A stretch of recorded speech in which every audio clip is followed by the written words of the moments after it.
Hi, I'm Dr. David Kwan. And I'm Dr. Cynthia Cheesecake.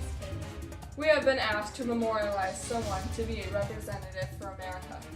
They will be memorialized as a statue. But first, we need a dead body. Let's go. So, how about George Washington? Nah, we need someone who's compassionate. Well, recently. No, someone who's courageous. Hugh Jackson? No, someone who's righteous. Susan B. Anthony? Who? That dead lady right there. Okay, get the body. Come on. Perfect. I think she likes cheesecake. Making my way downtown, walking fast, the faces pass and I'm homebound.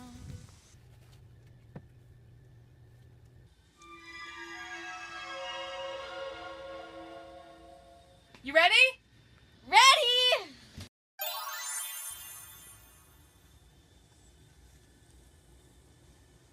Where am I?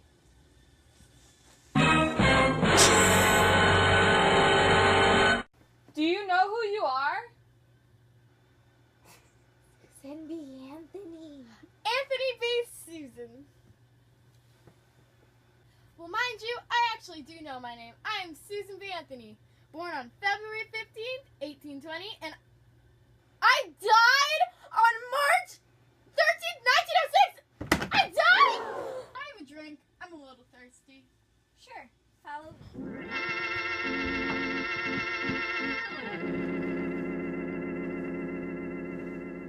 Here's your water. Thank you. Thank you, Dr. Cheesecake. You're welcome, Dr. Juan. Okay, down to business. So the reason why we brought you back to life Frankenstein style. was so we could interview you. For what? So we could memorialize.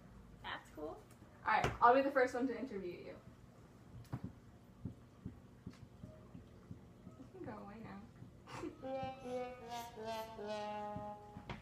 Okay. So, Miss Anthony, why do you think you should be memorialized?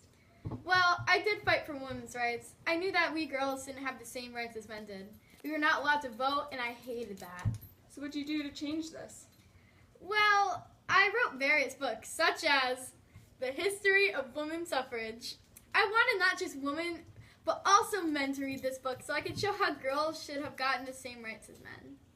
That's really compassionate of you, and that's great. Well, I'm going to have to hand you over to Dr. Cheesecake, but I'd like to say that's really, really great that you put yourself to think before the other woman.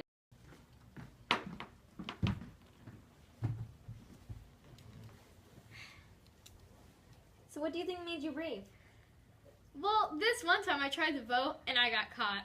I was forced to go to an all-men's court. I was not allowed to defend myself. I wasn't even allowed to talk. I ended up getting a $200 fine, which I never paid. That was a big risk. Do you ever think back and regret it? Not at all. I wanted to show people that I could do anything to fight for women's rights. No regrets. So, why did you choose someone like me and not like a guy like George Washington? You fought for women's rights, remember? Well, yeah, but still. That makes you very righteous. You did what you believed in and you fought for it. It's so sad that what I wanted never happened. What? Women have the right to vote now. They have their own rights. Really? Okay, well, I think it's time that I go back.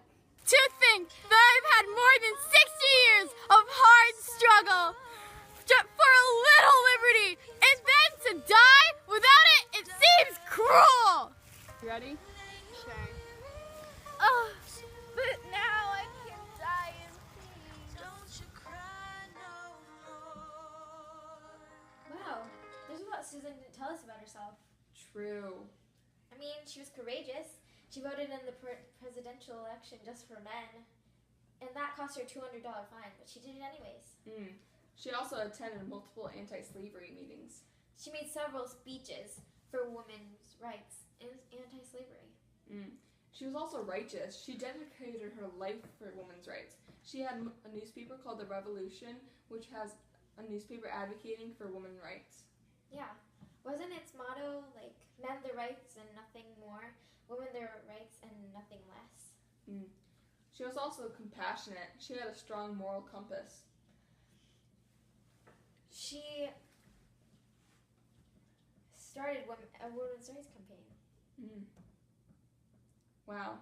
Susan B. Anthony is actually a really good person to memorialize for America. Yeah. We should totally pick her. Totally. Totally do Let's do it.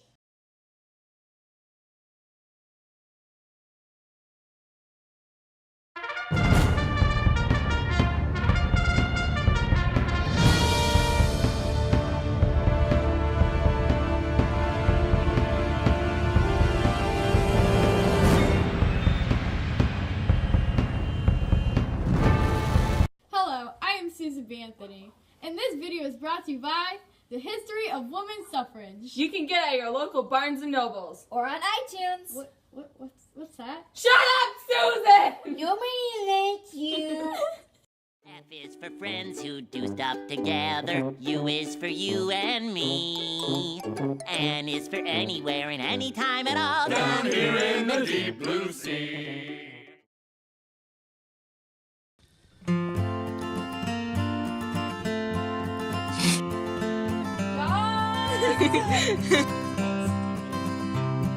I